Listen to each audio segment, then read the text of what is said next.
Hey, thanks, Valerie, and welcome, everybody. Another record-breaking crowd. Thanks so much for your enthusiasm about today's topic, human body language and its effects on dog behavior. We are thrilled to be providing this series of webinars around canine communication and hope they'll be useful for future staff and volunteer training via the recording. Moderating the chat today are ASPCA staff members, Dr. Emily Weiss, along with our presenters, Heather and Trish, and they'll all be keeping an eye on the chat for questions. So let me give you a little background on our presenters today. Heather Mohan-Gibbons is Director of Applied Research and Behavior with the ASPCA, and she's got over a decade of professional animal behavior experience that includes wildlife, dog training, marine mammals, veterinary clinics, and working in animal shelters. Heather lectures extensively to a wide audience to improve quality of life for domestic and exotic animals. In 2004, she finished her MS degree and earned the Associate Certified Applied Animal Behaviorist certification while running her own animal behavior consulting business. Heather is currently on the Shelter and Development team at the ASPCA and helps animal shelters save more lives through education, research, and implementing new programs. We're also thrilled to have Trish Lohr with us as a presenter today. She's also a Director of Applied Research and Behavior for the ASPCA's Shelter R&D team. Trish holds a Master of Science degree in Animal Behavior from the University of Exeter in England. She's a certified pet dog trainer, SAFER certified, and is currently Vice Chair of the Board of Directors of the Association of Pet Dog Trainers. Trish has been working with shelter animals for over 15 years and has trained dogs professionally since 1999. For several years, Trish was the Director of Animal Behavior at the ASPCA's 92nd Street Shelter in New York City and worked as a behaviorist for the Animal Behavior Center in Urbana. Trish has been deployed to work with animals from hoarding and cruelty cases, has helped assess pit bulls from dogfighting raids, and oftentimes assists shelters in crisis. Trish also writes for the ASPCA's Virtual Pet Behaviorist and ASPCA Pro. So it is my pleasure to turn the mic over to Heather and Trish for today's session. Hi, thank you, Susan. This is Heather. So to start, let's just go right to the agenda. Yeah, I'll actually just take a few slides to review the webinar too, because I know not everyone was able to attend that. And I just want to acknowledge the diversity of the people attending. We have everyone from shelter staff, volunteers, veterinarians, technicians, animal control officers, dog guardians, foster homes. I mean, we have everyone on the call. So we'll try our best when we're providing examples to meet maybe some of you, but realize there's a lot of diversity, and all of you certainly can glean something from our webinars here. So I'll review the first one, and then we'll go into canine versus human body language. And we'll touch briefly on some myths surrounding dominance, bringing in ideas of choice and how we can give choice to dogs when we interact with them, some tips on using your body language effectively, and tools you can use. And I'll take the first half of the webinar, and Trish will finish up the second half so you sort of know the layout. Next slide, please. So just a few slides to review the first webinar, because it is actually pertinent to our conversation today. And that a reminder that all behavior occurs on a spectrum. And what I mean by that is there's a wide variety of behavior that dogs can show us, and there are no absolutes, that it falls on this scale of dogs that have an open mouth, loose body, wiggly tail, squinty eyes, up to the dogs that are trying to bite. So everything falls on a spectrum, and most behavior is going to fall in between those two extremes. The importance of using objective body language. We talked a lot about that in webinar 1. Basically, what a video camera can see, not something subjective, which would sound like he is happy. Describing it with objective terms, like his mouth is open and that he has squinty eyes, etc. And with that is avoiding labeling. So when we say that dog is aggressive, it implies that it's a personality trait instead of this flexible behavior that can be changed. And I do want to say this photo shows a dog paw with a glossary that certainly you can develop a glossary so that you have a shared common language, whether you're working in an animal shelter or in a vet clinic. To say that that dog has a stiff body or a hard mouth sometimes is very helpful, but we just have to have some definition of what that is so that we all agree. So if you do use those labels, make sure that they're clearly defined, that behavior is defined so that you have that common language.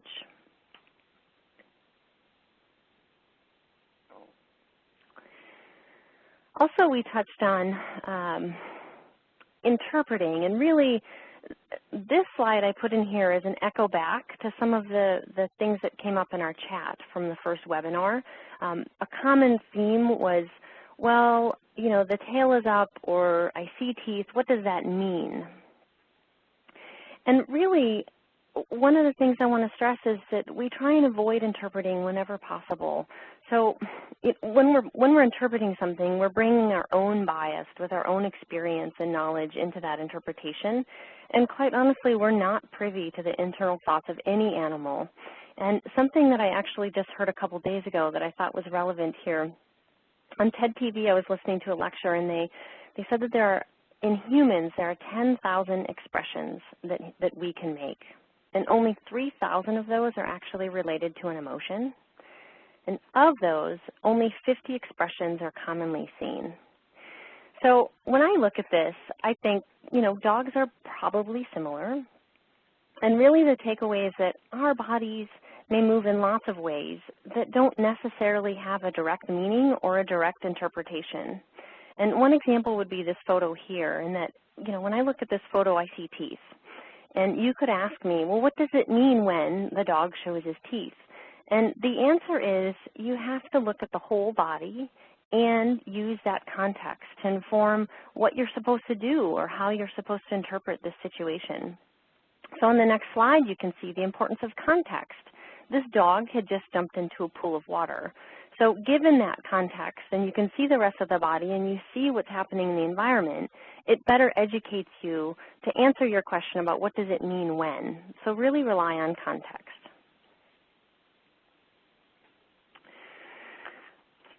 So Valerie had sent out an email about supplies needed for the second half.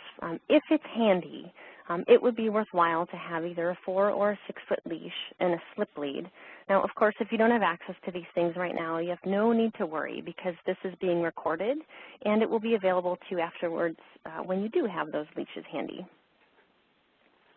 So let's dive into canine body language a little bit further in this webinar. Let's start with a definition, deference.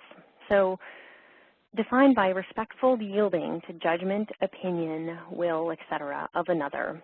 So when dogs interact, or in this case 2 dogs are coming up to greet each other, they don't always necessarily go nose to nose, and they use a lot of subtle body cues to communicate with each other. So their system is built on deference, meaning this would be polite for dogs to come up. They may look away. They may lip lick.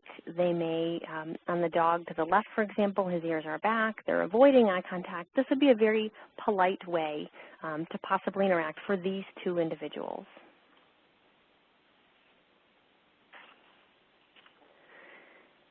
Humans interact differently.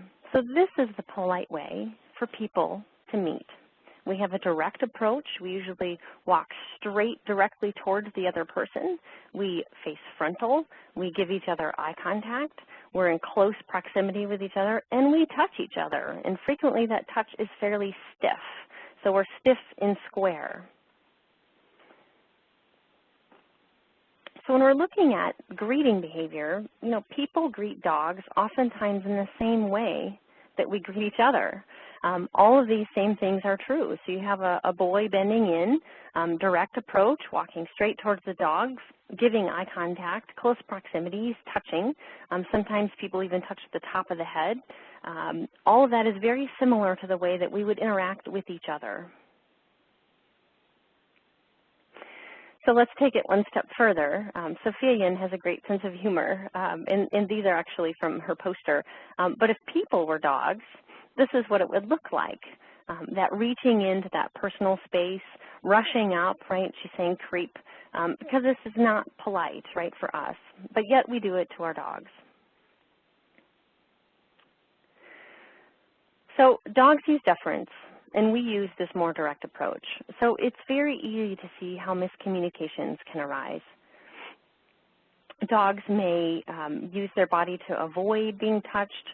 They may show some escape behavior. They may lunge, biting, barking. Right? There's a lot more behaviors that dogs could do. But when we're approaching in that way, the way that we would approach a person, generally the behaviors that they show us try to get distance or escape. So biting, barking, lunging, all of those things are a way to get distance from us or a child or another dog or a cat or whatever it is that's approaching. It's how they use their body. These behaviors can also be seen when we're bringing this dominance model in. So there's all sorts of things that you can read about or that you've heard about on ways that you are supposed to interact with a dog to get a certain behavior. This is a very short list, but going through the door first, alpha rolls, taking food away, muzzle grabs, eating first, scruff shakes. I mean, the list goes on. And if you were to buy into this model, you know, you might think that dogs are after some sort of like world domination or something, and it's really not the case. So let's start with a model, a definition of the dominance model. Defined by a fluid relationship. So it's not something static. It changes with individuals and it changes with context or that environment. So a fluid relationship between individual animals, so dog A, dog B, to determine who has priority access to resources. Now resources, it could be anything, but primarily when you're looking at interactions between dogs or wolves, it's food and mates. And again, I just want to have you remember that it's not a personality trait that we're talking about. We can't say that a dog is dominant or a person is dominant. That's labeling. It's not a personality trait. It's this fluid relationship in this individual interaction. So rather than dominance model, and quite honestly, this could be a whole lecture in itself, and I don't want to spend that much time on it, but voluntary hierarchy, if you want to label it as something, that is the new term that's coming out. And the idea is that dogs and wolves are not using force to interact with each other. It's this voluntary relationship. So, you know, dogs have this eloquent, subtle communication that has developed over time, and it's intended. I mean, they're social animals, so these subtle ways of interacting, it's made to avoid force, to keep the peace, so to speak. So in this picture, the dog on the bottom is voluntarily rolling over. That husky is not forcing the dog over. So the dog lying down is rolling over to clearly communicate that either he doesn't want to interact, he wants to stop play, he wants to avoid conflict over resource, whatever that context is, right? We would need the video to sort of see exactly what's happening. But the idea is that there's not force. It's a voluntary hierarchy, these interactions, and it's fluid. Now, there is a lot of research that has been done. Unfortunately, dominance has been around for a long time. We have done significant research in the past 20 years on wolves and wild dogs, community dogs that are running loose, and really we come to the same conclusion, and the dominance model just really isn't appropriate, especially when talking about interactions with people. So we can start with that wolves really tend to avoid force. So when you're living in the wild, it's a waste of energy, quite honestly, to be physical, to try and keep pack order. It's just, you seldom see it. So we made these assumptions about what wolves do, and then we jumped to, well, dogs are the same as wolves, but we found that they're actually not. There are some similarities, but even the pack model doesn't really apply. They don't live in family units. They breed with whoever they want. It's just not that same hierarchy. So dogs are not wolves. And then the last bullet here, we really don't need research to tell us this, but, you know, humans don't behave like dogs. The last I checked, we're not sniffing each other's bums when we greet. We don't urine mark all over the place, or at least hopefully we're not. So it's just sort of silly to think that dogs would see us as another dog. So how does this apply to how we interact with them? The reason I bring this up is because it really, when you're following this dominance model, it causes a lot of people to behave in ways that isn't appropriate. So dogs know that we're not dogs. So, I mean, I would suggest stop acting like one. We could act like a human. We have this great frontal cortex. We could use it more, possibly, than we do. So stop trying to act like a dog. So the muzzle grabs, alpha rolls, scruff shakes, I mean, there's a whole list of them. They're never used with good timing anyway. When we use them, I doubt the dog is perceiving us as another dog. You know, probably what happens is dogs perceive us as being unpredictably aggressive, right? We often punish long after the dog has urinated on the floor or the dog is lunging at another dog. I mean, we see this with our clients, maybe even with ourselves. We just don't have the right timing, and we're not dogs. So we're probably unpredictably aggressive from the dog's opinion. And it's just not helping the relationship and not helping behavior change. So what to do instead? I would suggest, rather than using this dominant language, to find another explanation for behavior. So one example would be, and I've heard this a lot with my clients, that he jumps because he's dominant. Perhaps an alternate explanation could be, considering, I mean, this is a general learning theory, behavior science, that behavior, it can be maintained due to what's reinforcing it. So whatever you reinforce, you will see again. So in the example of jumping, instead of saying, well, he's jumping because he's dominant, an alternative explanation might be that he's getting your attention. So you can consider what is actually reinforcing this dog. And in this case, he's jumping up, the owner's touching. Even if he's not looking at the dog, he's certainly petting her. So finding that relationship and going a little bit further than just sort of stopping with that label of dominant, pushing a little further, finding that explanation really generates more humane solutions and interactions, whether you're working in the vet clinic or a shelter with your own dog, really thinking about, you know, whatever you reinforce, you will see again. So reinforce an alternate behavior, like 4 feet on the floor, for example, or sitting, anything that can be incompatible with jumping, and you will see that behavior change.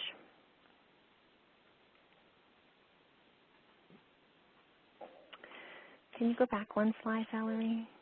Oh, sorry. That's okay.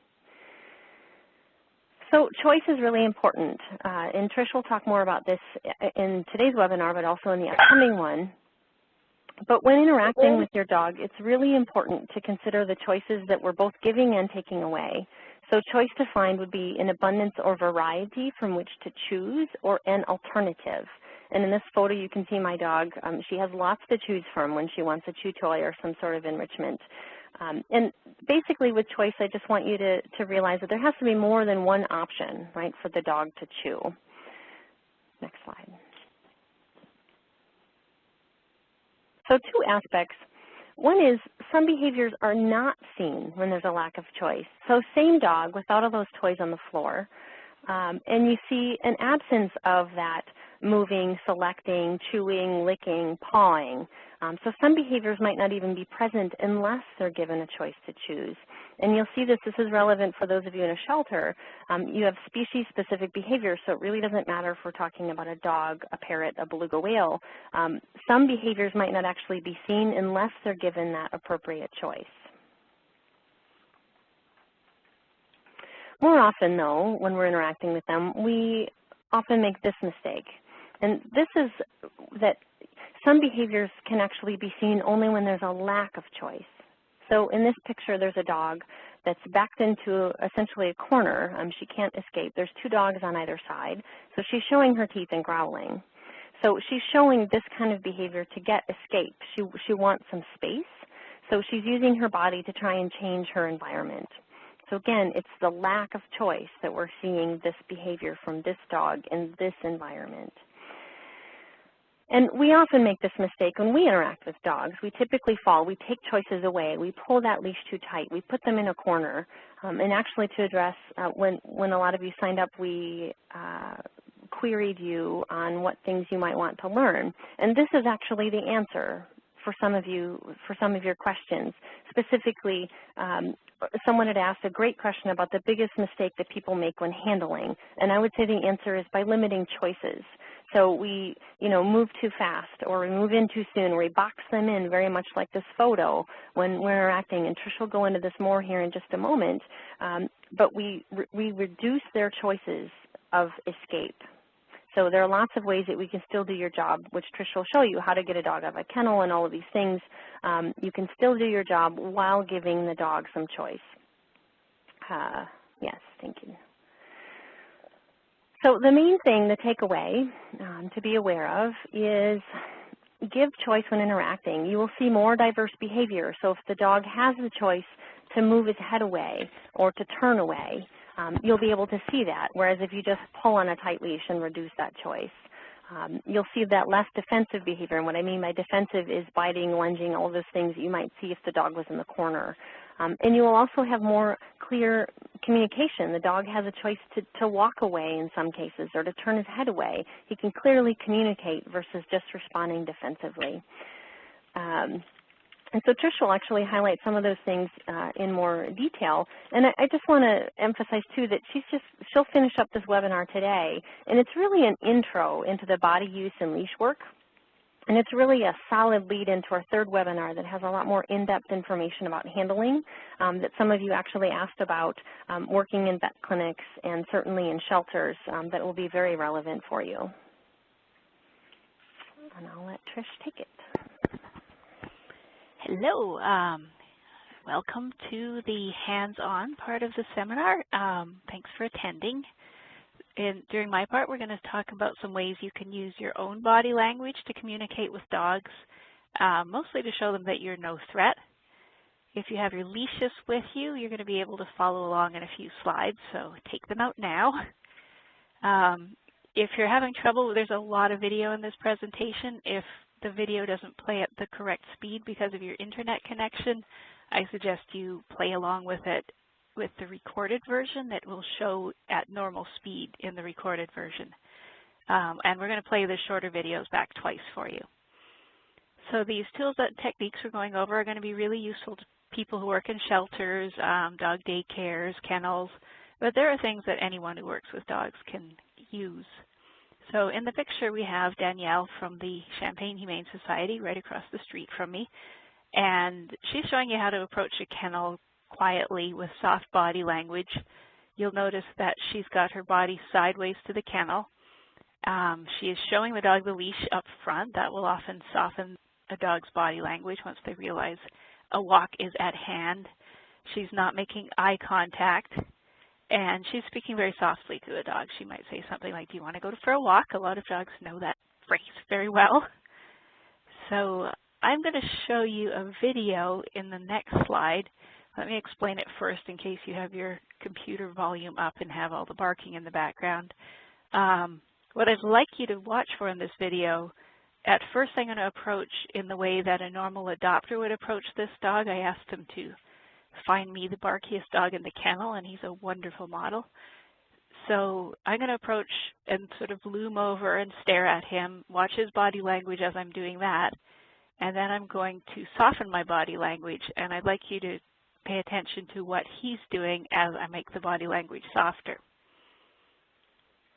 So you can go ahead and play that, Valerie.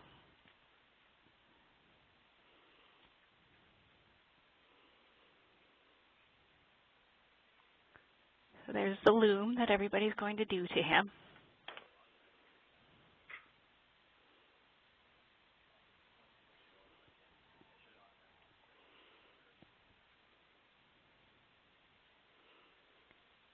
So I'm making my body a lot smaller. This is a small dog who's upset. I have some really soft, interesting treats.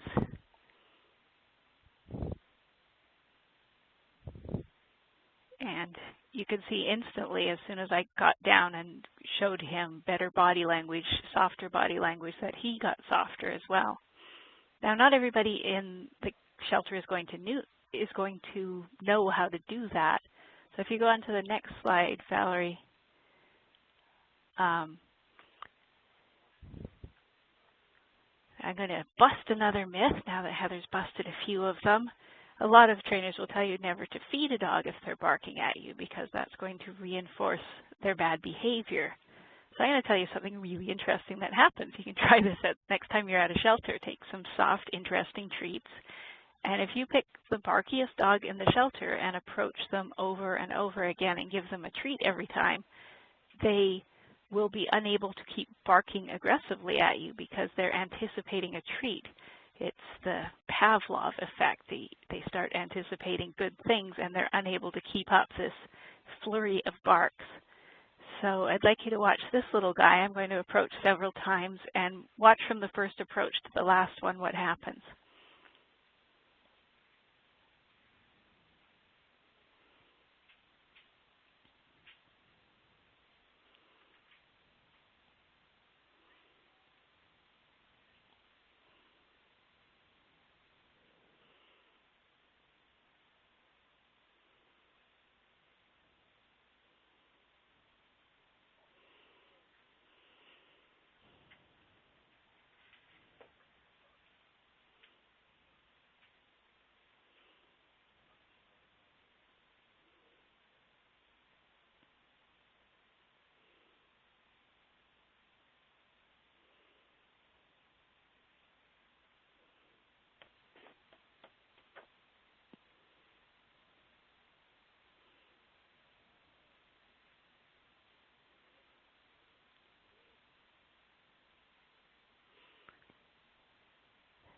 So you can see he was a very different dog by that last approach. His ears were going back. He was jumping up, excited to see the treat coming. And just as another note, I'm not doing the squatting down thing. I'm teaching him.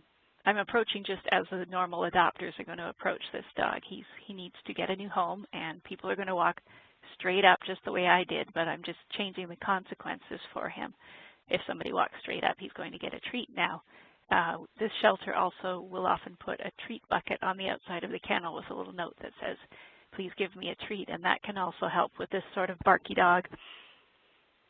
So now that we've learned about how to approach a kennel, we're going to talk about taking dogs out safely.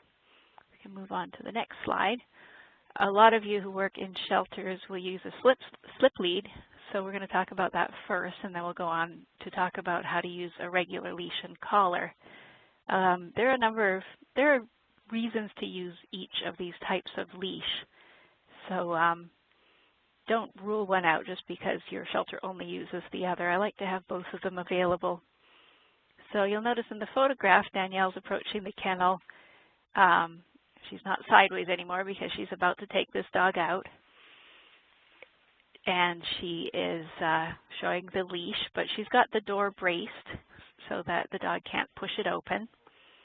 And we have a video that shows the whole process. So she's sideways again. She's got the loop open. The door is braced.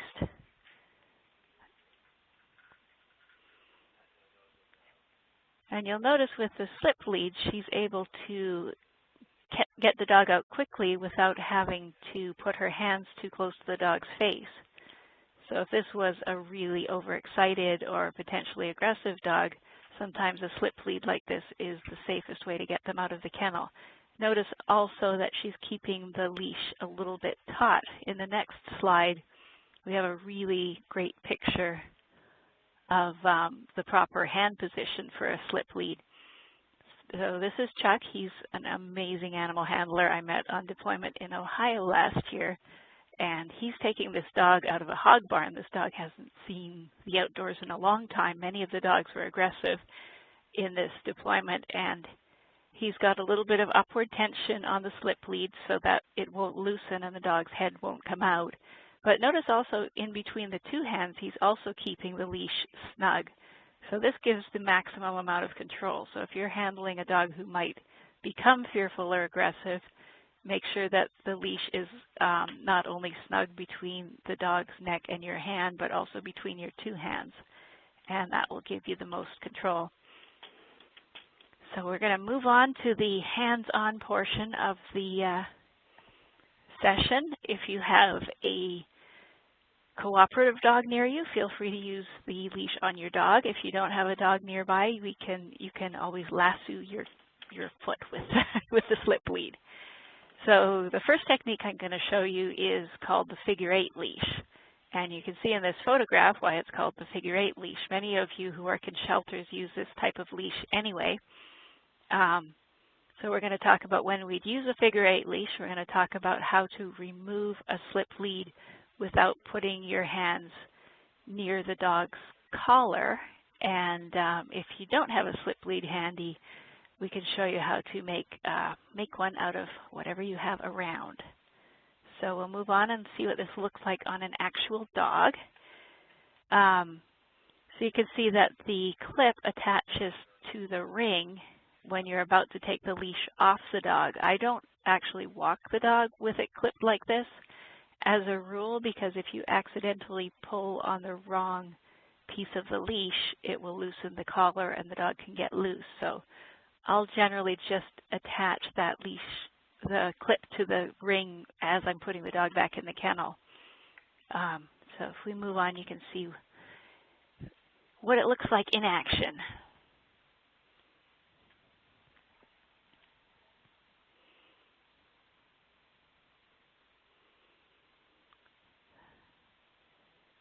So if you attach the second leash, this is not using the same figure-8 leash. If you don't have the kind of leash that attaches to itself, this is another safe way to do it. This gives you a little bit more distance. So you see I'm putting the slip lead on, and if I was to get her back to the kennel, I could attach the second leash to it and loosen the slip lead with the leather leash. So if you'd like to follow along, the next couple of slides are pictures of what that looks like.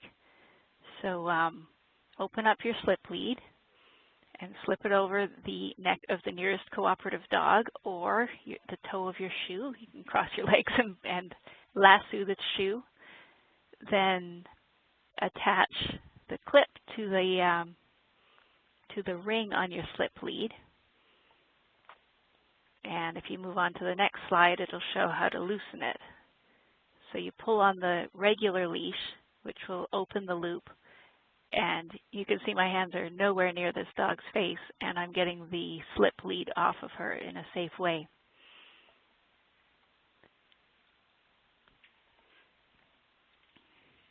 So here's the actual kennel environment. This is a very excitable pit bull being put back in her kennel, and you can see how fast this is, and how it might be handy if this was the sort of dog to turn around and become aggressive as soon as you put her in the kennel.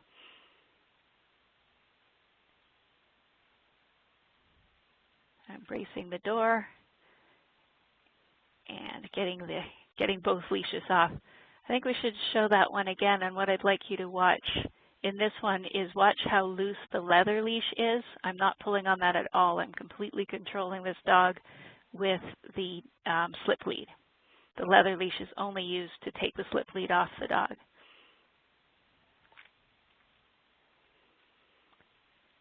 So if you have tried that along with me on your shoe or on your nearest cooperative dog, you'll have a cool new tool to use. Again, I generally don't clip the leash on until the dog is quite close to the kennel, so I'll wait until they're sniffing something or distracted a little bit, particularly if the dog might become aggressive. I will just very casually clip it as we're walking along right before we get to the kennel, and then I can pop them in the kennel and not have any reactions. So many of you may not have a slip lead at home. I've had this problem. I'm one of these people who catches stray dogs. If I see a stray dog running around, I'll always try to get it and try to find its home or get it to the shelter. And I have made many a slip lead out of a leather leash. So this video will show you not only how to make a slip lead out of a leather leash, but I have a second leash that I'm going to use to take that leash off the dog, imagining this is a stray dog that I don't know. So there's how to make your very own slip lead if the dog isn't wearing a collar that you need to grab. And if I was to get her to my home or the garage and want to get the collar off, you can actually take it off using a second leash.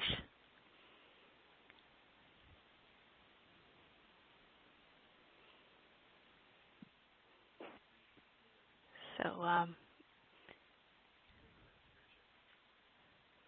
if you have 2 regular leashes at home, you can also practice using those.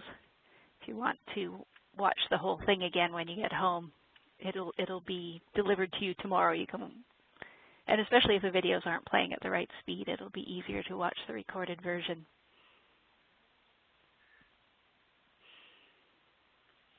All right, so we've talked a lot about slip leads. We're going to move on and talk about regular leashes. Now, Trish, this is before we go on, yes. There seems to be a question. I'm wondering if I can just pop that out. Sure. Crystal's asking, so what's the overall purpose of this? If the dog is aggressive, you still have to reach down to clip the other leash on. Yeah, if it's an aggressive dog, I will clip the other leash on. If I know they're going to be aggressive, I will clip the other leash on before I take them out. I'm quite experienced at using this technique, so I'm very good at not pulling the wrong leash. So I will clip both of them together before I put the slip lead on the dog, and then control the dog with the slip lead and only use the second leash to get it off. Your other alternative, really often I found when you've got a dog out and they become aggressive when you're out and you need to put them back in, if you can just catch that moment when they're sniffing something on the floor, and this is easier with a regular slip lead with a nice big clip on it, I can very quietly sort of get the ring right behind their ears and clip the second leash to it and get their head out of it when they get into the kennel. But very, very good question. You definitely would not do it as awkwardly as I just did with my yellow lab. It's a safety measure. Cool. Thanks. I think Crystal gets it. All right. Okay, good. Thanks for the question, Crystal. But if you're not very experienced with using the figure 8 leash, I would never clip the second leash to it while you're controlling the dog, because it can go horribly wrong if you pull the wrong leash. That's why I like my green slip lead and the leather leash when I'm doing this, because they feel very different. So I know that I'm controlling the dog with the slip lead, but the leather leash I can keep very, very loose and know not to touch that one. All right, so we'll move on. This is one of my passions in life, is I would love for everybody to handle dogs, to know how to hold a leash. I have seen volunteers break their hands by wrapping the leash around their wrist and their hand many, many times. And if you did need to get away from a dog and you are wrapped around, you aren't going to be able to if you're tied to the dog. So here's the way professionals tend to hold the leash. This is the safest way to do it. It allows you to get distance from the dog if you need to by just opening your hand and closing it again quickly. So you're going to, if you have your regular leash with you, you can follow along. This video will play through once and then play through again in slow motion. So if you want to follow along, put the leash over your thumb first.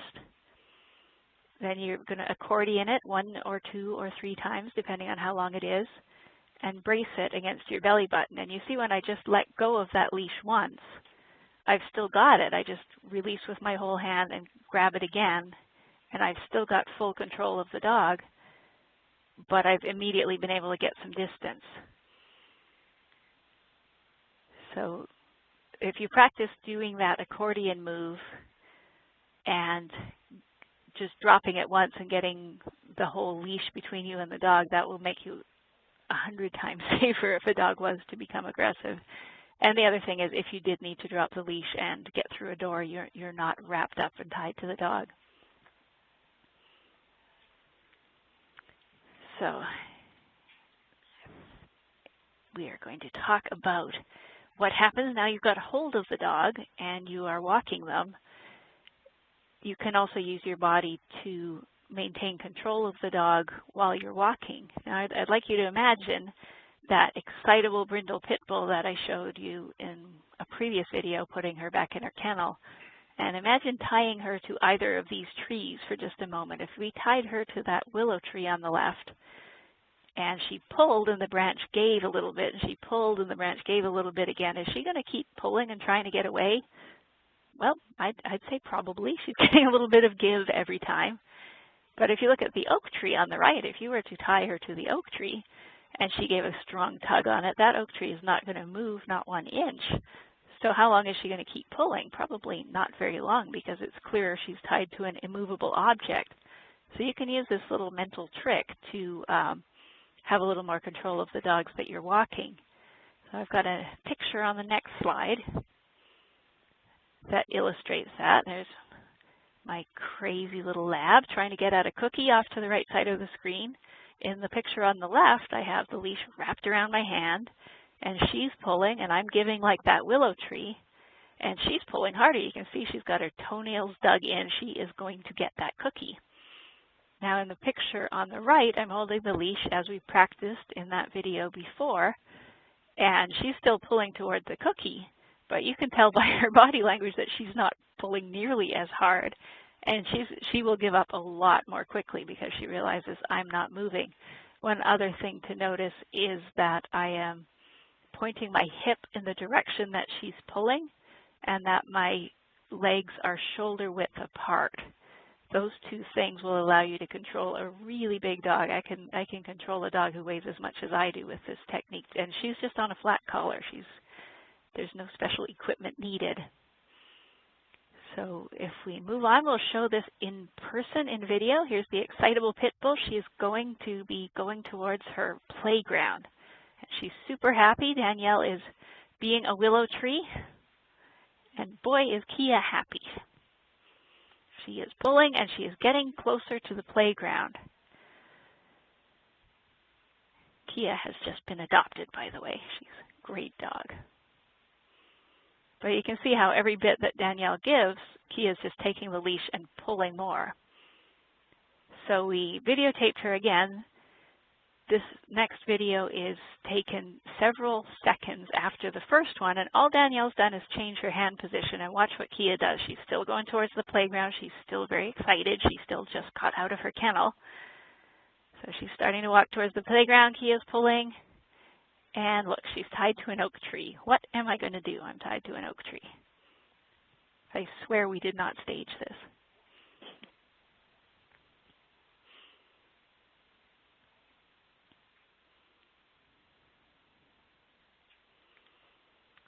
So try this at home and just see what difference you get. If Kia was to continue pulling, it would be good for Danielle to turn her hip so that her hip is pointing in the direction that Kia is trying to pull. And that's particularly important if you are working with a dog that is bigger than she is.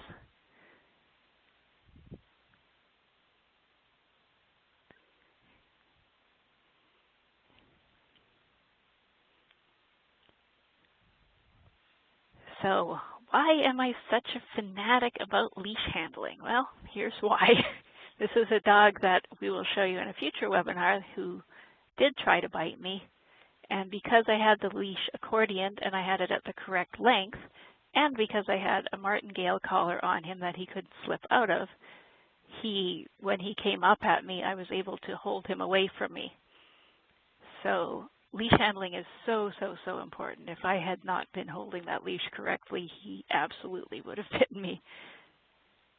So this is my little teaser for future defensive handling seminars. We will be talking about this in the next one. And back over to Heather for the summary of her slides. Okay. So in summary, use your body effectively.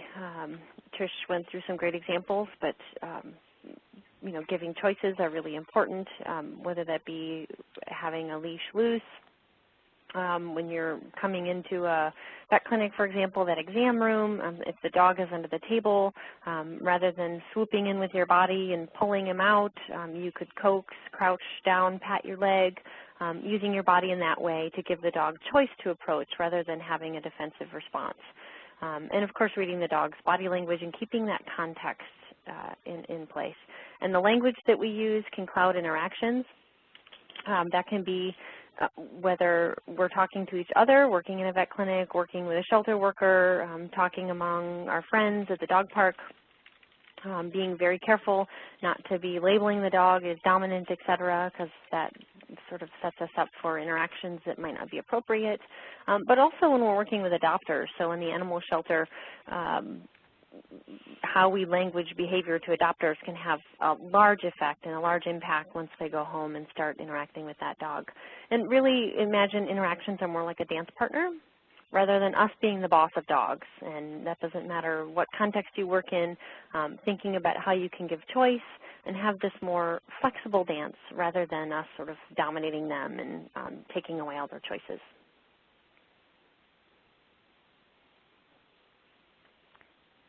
So the summary of my part of the presentation is, again, just use quiet, non-threatening body language. Stay very calm, don't raise your voice, and just get in the habit of using this type of body language with all dogs, not just the shy ones or potentially aggressive ones, and you'll find they all respond better to quiet body language.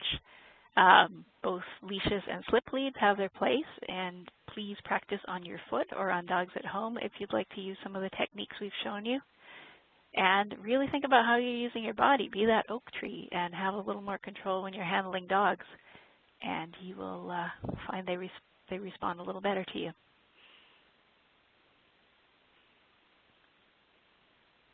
And I believe that is the end.